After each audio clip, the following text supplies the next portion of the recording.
देखिए, ये एक बड़ी पुरानी परंपरा थी। महाराजा साहब, जिनका ये सरकार अक्सर ज़िक्र करती है, सुविधा अनुसार। ये महाराजा साहब के वक़्त का बना हुआ था दरबार मूव। उसका एक बड़ा मकसद ये था कि कश्मीर और जम्मू के बीच सांस्कृतिक, व्यावसायिक और भाईचारे का एक एक पुल बना हुआ था। मैं समझता हूँ कि इनको इनका कहना ये था कि इसमें 200 करोड़ रुपए का करप्शन होता था। आपके पास तमाम एजेंसीज़ हैं, आप पकड़िए ना भ्रष्ट अफसरों को, कर्मचारियों को पकड़िए। लेकिन एक चंद पैसों के लिए आप इतनी बड़ी परंपरा, कई मुल्क तो अपनी परंपराओं को जीवित रखने के लिए करोड़ों रुपए खर्चते हैं, और इन्होंने सनक के अंदर जो है दरबार मूव को रोक दिया। आप देखिए ना, मैं शहर में घूमता हूँ, वो लोग जिन्होंने 370 तोड़ने पर बंगले डाले थे, जो कारोबारी हैं लोकल यहाँ के, उनको ये आज मायूसी आ रही है कि कम से कम कश्मीरी आता था, हम भी वहां जाते थे। कितना फर्क कागजी कार्रवाई करती है फैसला महदूद है। देखिए, कारोबार पे तो असर पड़ा है।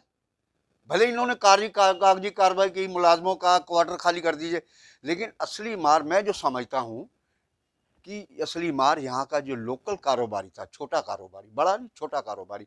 अब कश्मीरी आता था, 6 महीने किराए पे लेना, 6 महीने का किराया एडवांस दियाना, ताकि उसका मकान सुरक्षित रहे। जाते हुए भी हज़ारों रुपए की वो शॉपिंग करता था। लेकिन वो शॉपिंग तो एक कारोबारी एक एंगल है।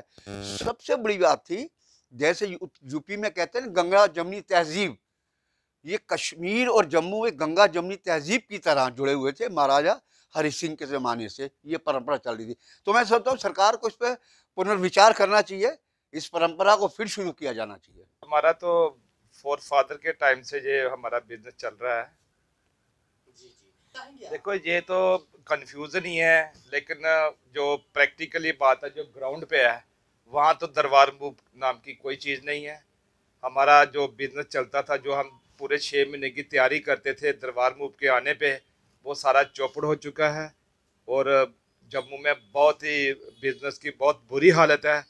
और मैं कहता हूँ कि मैं सरकार से ये कहता हूँ कि ये दरबार मूव बंद नहीं करना चाहिए था, इसको जारी रखें, ताकि ये जम्मू और कश्मीर में जो एक रिश्ता था उसको बढ़ावा देता था, जो आज मतलब बंद होने पे कगार पे आ गया। ये बिजनेस भी और रिश्ता भी हमारा कश्मीरियों से जो दूर हो गया, हम सारे जम्मू अलग हो गया, कश्मीर अलग हो गया है।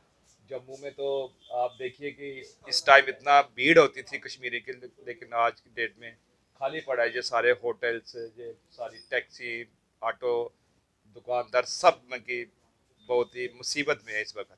मैं तो कश्मीरी अवाम से ज़्यादा मैं कहूँगा कि मैं सरकार से कहूँगा कि जैसे अब दरबार मूव पहले होता था, उसी तरीके से फिर दरबार मूव करो, ताकि जम्मू और कश्मीर में जो लोगों का एक प्यार मोहब्बत है वो बना रहे। जब तक कोई परमानेंट सोल्यूशन कश्मीर में अपना और जम्मू में अपना एडमिनिस्ट्रेटिव लेवल पे ना हो, तब तक ये कवायद चलती रहनी चाहिए।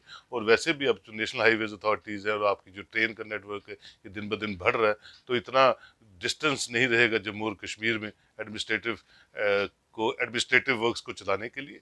लेकिन जब तक ये पूरा फुल फ्लेज तरीके से काम नहीं होता है, तब तक मेरा ख्याल है मूव ऑन रहना चाहिए, ताकि जब तक फंक्शनल ऑफिसेज यहाँ और फंक्शनल ऑफिसेज वहाँ अच्छी तरह से बन नहीं जाते। देखिए, कुल मिलाकर के ये जो फैसले रहते हैं, इसके पीछे कई वजह रहती हैं। और दरबार मूव की शुरुआत हुई है, जिसको ख़त्म किया गया है। तो आने वाले वर्षों में निश्चय ही अपनी अपनी जगह ऑफिसेज होंगे, और हर जगह होंगे, श्रीनगर में भी होंगे और जम्मू में भी होंगे।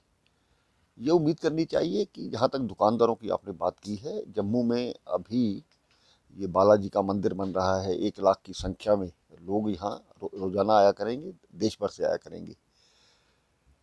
जब डेवलपमेंट्स होती हैं तो इस प्रकार के कुछ फैसले लिए भी जाते हैं। कुछ चीज़ें, जैसे पहले ट्रेन कटरा पहुंची थी, उस पर भी कहा गया था, लेकिन पुनः सभी चीज़ें सामान्य हो जाती हैं और हो जाएगी, ऐसा उम्मीद करिए। कुल मिलाकर के आपने देखा होगा कि जिस प्रकार से रिंग रोड्स बन रही है, नेशनल हाईवे बन रही हैं, सभी हमारे जो रीजनल ये टूरिज़्म है उसको डेवलप किया जा रहा है। तो कल्चरल टूरिज़्म को डेवलप किया जा रहा है। अब आपने देखा होगा कि यहाँ पर छत्तीसगढ़ बॉर्डर पर भी बीट द रिट्रीट का शुरुआत की गई है। इस तरह से बहुत से यात्री बड़े माध्यम बनते हैं, उसकी पूर्ति हो जाएगी, ऐसा विश्वास करना चाहिए।